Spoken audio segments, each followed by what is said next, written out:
Welcome everyone, I'm Grace Kuriakanja and this is Africa Matters. The African continent is home to the world's youngest population, and while many young people remain optimistic about its future, they are also demanding change. The United Nations projects that 1 in 4 people globally will be African by 2050 and that most will be under 25. So young people's views on governance and economic opportunity have never mattered more. The latest African Youth Survey by the Ichikowitz Family Foundation interviewed nearly 5,000 young people aged 18 to 24 across 16 African countries. 43% of respondents believe Africa is moving in the right direction, but their optimism comes with expectations. They want governments to create jobs, tackle corruption, and improve basic services. In South Africa, frustration remains high, with youth unemployment at 61%. Our whole government system is failing us. As youth, there are a lot of issues that we're facing as unemployment. Not that there are no jobs, there are jobs. However, the government does not want to issue jobs because of nepotism, corruption, you name it. When it comes to global partners, China receives the highest approval rating, with 95% of respondents viewing its influence positively. This is largely because of infrastructure investment. Now, the United States follows at 85%, while Russia's favorability has risen sharply from 68% in 2024 to 83%. This is particularly seen in countries where it has expanded military cooperation. Even so, many young Africans believe foreign powers, including China and the United States, benefit more from Africa's natural resources than local communities. They take more than they give. The fact that the Chinese and Americans are taking our minerals is very bad. Our children will not benefit from anything in the future. They must stop fighting over our minerals, gold, coltan, and oil. It's a bad policy that I oppose. These minerals belong to us. We are suffering today and we have no work, whilst our minerals are being sent to their countries. We don't know what use our minerals are to us. It used to be our young people who went to work in the mines to earn a bit of money. Since the war, the young people have been stuck in the villages because there is no work. Now, most young Africans still support democracy. 3/4 say they prefer a democratic government, but only if it delivers jobs, fairness, and accountable leadership. The survey also points to growing support for women's leadership, with 68% saying their countries would be better off if more women held senior leadership positions. More than half the youth surveyed say they want jobs now for their economic stability and national security. In Kenya, youth unemployment is at roughly 67%. So many are turning to technical and vocational training in search of work. Victoria Amunga has more from Thika. Months into completing his high school education, 20-year-old Davis's concern was not which course he would pursue, but whether he would ever get a job at all. Githinji enrolled in an electrical installation course at the Africa Equip Institute in Kenya's Thika town. Technical courses like plumbing, electric, are a bit marketable. You can depend on yourself. Even if you don't have a stable job, you can be self-employed. But this is electromechanical. The Federation of Kenya Employment estimates that youth unemployment is about 67%, which is 5 times higher than the overall jobless rate. A lot of young Kenyans see vocational training as a direct path to economic independence. Breakdown maintenance, the little electrical installations, troubleshooting techniques, all those. We make sure that the students get all this knowledge. Lina once dreamt of being a news anchor, but when that didn't happen, she chose to explore vocational training in film production. She now runs her own production company. I decided this is what I wanted to do. At first, it was not easy to get the gigs, so I went into employment for a while, and then I would buy my equipment little by little and have it as a side hustle. There are now at least 3,000 technical vocational education institutes in Kenya, according to the state. The goal is to reach every community at the grassroots level. Kenya's youthful population holds enormous potential to drive the country's workforce, but with limited white-collar job opportunities, many people are being left behind. Vocational training is opening new doors and pathways for sustainable livelihoods. National data shows that 75% of Kenya's population is below 35 years. Experts say investing in them and enabling them to access funds to run their businesses is crucial. Over 1 million people are entering the labor force. But then there's no commensurate 1 million opportunity each year for people, for young people. Also, a lot of people are also underemployed, which is also another issue, meaning they work in informal settlement, they work in what we call the gig economy. And as the Kenyan government works to generate more formal jobs for its growing young population, the hope is that each self-employed person will also create employment opportunities for others. Victoria Amunga, Africa Matters, Thika, Kenya. Ndubuisi Nwokolo is managing partner at Chief Executive of Next Year SPD, an international consulting firm working in Nigeria and across the African region. He joins us from Nigeria's capital, Abuja. Thank you very much, sir, for making the time. Now, hear me out. So the survey shows that some young people in countries like Rwanda, Ghana, Ethiopia, Somalia are largely optimistic about their economies and future, while those in Kenya, South Africa and Nigeria are far more pessimistic. Now, in your view, just what explains these stark and regional differences? Couple of things here. First is on how their various countries or states have dealt with the issue regarding development. So countries that are pro-youth investment, you could see a lot of young people being very optimistic about what life holds for them. Now, again, larger economies like Kenya, Nigeria, because of the number of young persons there, the competition is so high. So they tend to see their future probably outside their countries, right? These are most of the countries where you have a lot of youth migration outside of those countries. So they see what is happening in most other developed countries like China, like the United States, and so on. When they compare it against their own country, it seems not to be what they want. So, but if you look at countries where probably coming out of war like Somalia, South Sudan, Sudan, it's easier for them to look at where they are. They have high hopes.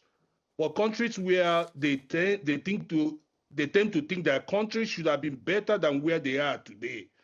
The young people there think less of what the future holds for them. Now, that sounds like a population growth problem. And so we're talking about the UN projecting that by 2050, 1 in 4 people globally will be African. Most of those will be under 25. And you also talked about emigration. I mean, are we going to see more youth leave the continent based on what you just said now? Most likely that a lot of them, I mean, it's a global world, right? Globalization means that a young person in Africa can vie for the best job in Australia and move. He doesn't need to even go to Australia to interview for that job. Labor moves across the world. Take it from me, the African youths are smart, they are intelligent, they can stand their own against any other young person across the continent, across the world, globally. They are good in sciences, they are good in technology, they are good in arts, they are good in sports, they are good in virtually everything. And with what internet is doing, African young persons can stand their own. So they can move wherever they think they can move to. So I think a lot of them might stay behind if the job comes to them. I equally think that a lot of them will move. Countries will poach them. You could see what Canada is doing, Australia is doing, New Zealand is doing. They are looking for the best talent across the world. And these young Africans have the talent. So I think that some of them might move to wherever the opportunity comes. But then will that brain drain pose a problem to the continent? It might, to an extent. It might. I mean, there was a time a lot of Indians left. They went, got the talent, and they moved back. Chinese did the same thing. So it can work in the reverse manner for Africa, where a lot of them go out, get the best talent and whatever they need. And then emigrate back to Africa, and it might help us. So you cannot really say, oh, because they move out, there will be brain drain. Yes, short term, there might be, but in the long term, it might help us when they start moving back. Some of us had moved to Europe, worked for 12 years, 13 years, all moved back to Africa. So it could reverse back when they get what they need and they move back. All right, so let's come back to the survey because, again, it found that young Africans are proposing some bold reforms that included dedicated youth ministries and age limits for presidents and prime ministers. But some of these measures already exist in parts of Africa, but they have clearly not worked very well. How realistic are some of these proposals, and what would it take to make them effective? I mean, let's be honest. Let me look at Nigeria for an instance. Between 1960 and 1966 to almost 1970, when you had those eruption of military rule, even across Africa, most of the leaders, political leaders who took over power from the colonial masters and the military guys who took over were in their 30s, early 30s. You know, space of military rule in Africa disrupted the way political transition worked over a long time. And that's why to date, you could see people who are in their 70s, in their 80s, still seeking political power. I mean, what the young people are saying is what we think should happen. But will that be able to, can we be able to achieve that? I don't think that will be likely be possible in the near future. So, but what I think is this. As long as the young people continue to deepen their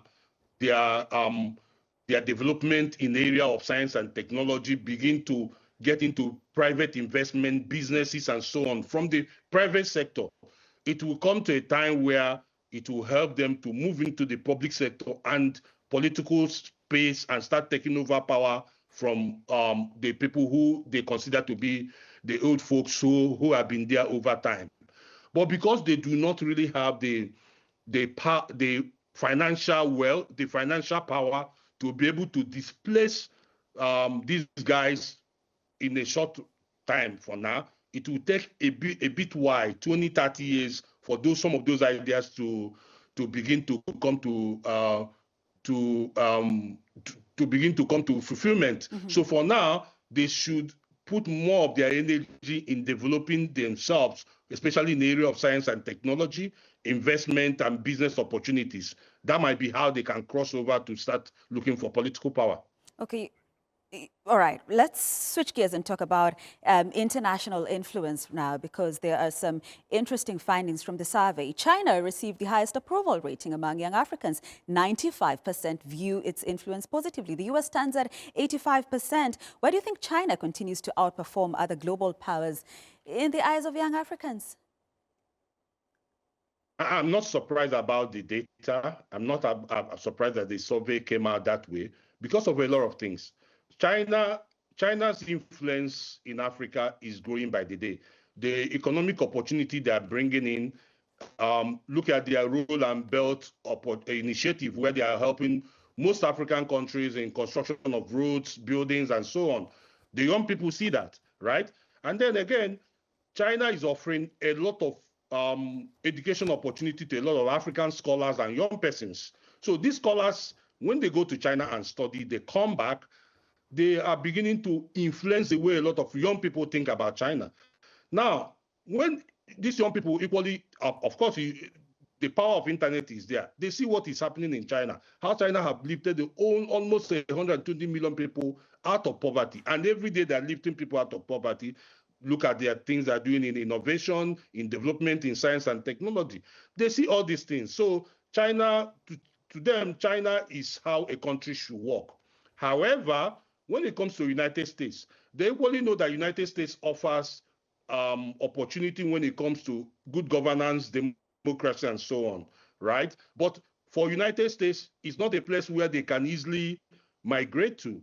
And more importantly, it's difficult for most of the young people who are entrepreneurs to do business with people in the United States, but easier for them to do business with people in China. Mm-hmm. Some of them here in Africa can develop some software, some hardware, and they are talking to people in China who can help them create what they want. Right. But they can't do that with United States. All right. So that is what they are looking at.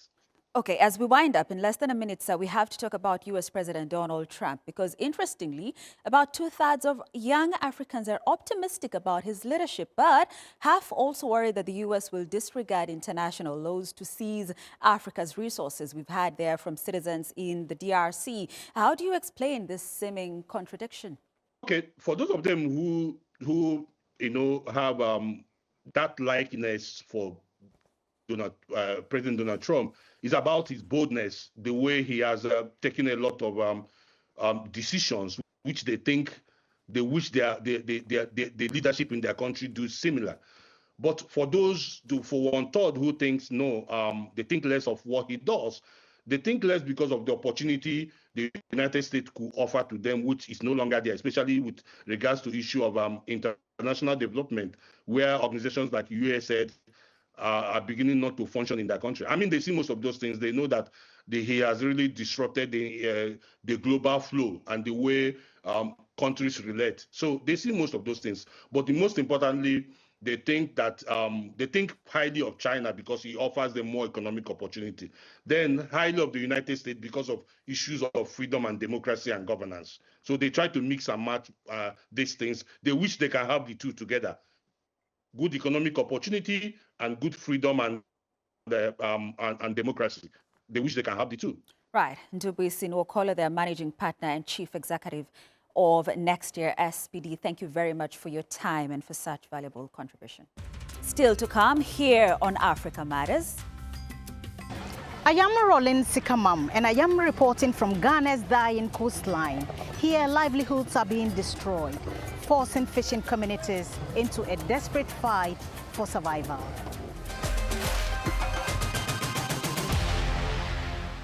Ghana is taking action as climate change and overfishing deplete fish stocks. The country has launched its first marine protected area to help restore marine life. Rolling Sikamam reports from Cape 3 Points. At the southernmost tip of Ghana lies Aquidai, a traditional fishing community. For generations, the sea has sustained West Africa's coastal communities. But this time-honored occupation is now failing a new generation of fishermen. My grandfather filled boats, my father filled boats. That motivated me to drop out of school for fishing. Today we go for days without exploring any strategies and still return with nothing but empty nets. The ocean is drying. The World Bank says warming oceans, pollution and relentless overfishing has pushed West Africa's fish stocks to the brink of collapse. And recent data from the Environmental Justice Foundation shows that Ghana's marine catch has plummeted by over 17%. Once they are away, anxiety sets in. We don't know what they will bring. When they return, without enough, it means no fish for the market. Protecting the ocean and critical marine habitats have become more urgent than ever. So Ghana has established the country's first marine protected area, a 703 square kilometer sanctuary of the Cape 3 Points coastline in April. Ghana is implementing a blue economy strategy. Blue economy, simply put, is an economy that is based off marine and ocean resources. And the marine protected area is an economic imperative. But the project wasn't always popular. At first, I didn't support it. I thought the government wanted to stop us from working, but now I do. Marine conservation experts estimate that less than 3% of the world's oceans are fully protected, as a new global framework aims to effectively conserve 30% of the world's marine and coastal areas by 2030. It is a gamble against time and hunger. If Cape 3 Points succeeds, it offers a lifeline to a dying coastline and a blueprint for the entire West African coast. And for fishermen like Michael, whose family's survival depends on the next catch, the tension between immediate survival and long-term sustainability is reaching a breaking point. Rollin Sikamam, Africa Matters, Cape 3 Points, Ghana. Liberia exports high-quality rubber but still imports most of its tires. Now, a new export ban aims to boost local manufacturing, though some fear it could hurt farmers, as Hope Kirubi reports. In western Liberia, local farmers are harvesting this valuable liquid by hand from trees that were planted years ago. Rubber is a lifelong crop passed down from generation to generation, and it never wears out. Even when it is felled, it grows back, and when you plant it, it is for an entire generation, not just for yourself. Liberia does not have its own tire manufacturing factories. This forces farmers to sell rubber to foreign companies. When I take it to Firestone, they ship it abroad, so they're the ones who benefit, while we gain nothing from it. We have to pay tolls at every checkpoint. Then, when you transport the rubber, they take it straight to Carter Camp and hang it up so that the water drains out. Then they deduct the weight of the water that's been lost and the government tax. While Liberia exports its best rubber overseas, residents are forced to buy imported used tires costing $15 to $40 compared to new ones that sell for up to $250. These are the used tires that people prefer. They last longer because new tires aren't suited to the roads here. People really come here in large numbers to buy used tires. Used tires sell faster here in Liberia because everyone can afford them and they last longer. To stop residents from relying on these used imports, the government banned raw rubber exports in June. They want to force foreign companies to build tire factories in Liberia. Firestone, which has the largest rubber plantation in the country, argues that it does not have adequate infrastructure. Local farmers say the ban is forcing them to sell a small number of processing plants in Liberia, which could create a monopoly. A local processing company has promised to build a factory and produce Liberia's first domestic tires by mid-2028, which may drive up domestic demand for rubber. Until then, local drivers and farmers will continue to drive on a bumpy road. Hope Kirubi, Africa Matters. And finally, to Togo, where an ancient rite of passage is doing more than preserving tradition. It is also helping identify and train the country's next generation of wrestlers. Brenda Zederadido reports. Every July, war songs echo through the forest surrounding Lamafane in northern Togo. But these men are not marching into battle. They've just completed the first stage of their journey into adulthood. Although the event is an important cultural practice for the Kadbe people, participation is not mandatory. It is very good, because that's what we weren't born into. That's what we saw. It was there before we were born. As we grew up, it was there, and I learned all of that. It means being a good man. It's a ceremony for us, Kabyes. Only men between the ages of 18 and 20 are allowed to participate in the rite of passage ceremony. Ivala is actually a way of categorizing and hierarchizing society. When you're young, you're an ehozi, or uninitiated, which means there are many things that are forbidden to you. Then once you've been initiated, you take your place among the adults. Before the transition, a series of rituals that symbolize their journey must happen before entering the wrestling arena. The scars are done at the level of the ears here, 3 lines. It takes place the day before the fights. You can have it done well in advance. People need to be able to recognize you by those scars, and we teach him how he must be strong. In the wrestling ring, the contest is physically demanding, and victory only comes when a wrestler throws his opponent to the ground. I am very proud. What my parents showed me, I have to pass on to my child, and he will also pass it on to his children. It's a traditional ceremony. This yearly event attracts many of Togo's political elite, including former President Faure Gnassingbé, who participated in this rite of passage himself. The country is now seeking UNESCO recognition for the Ileva ceremony as it aims to preserve their cultural identity for future generations. For these wrestlers, completing the rite of passage not only marks the beginning of an important chapter in life, but also offers some a chance at a wrestling career. Brenda Zeda Radido, Africa Matters.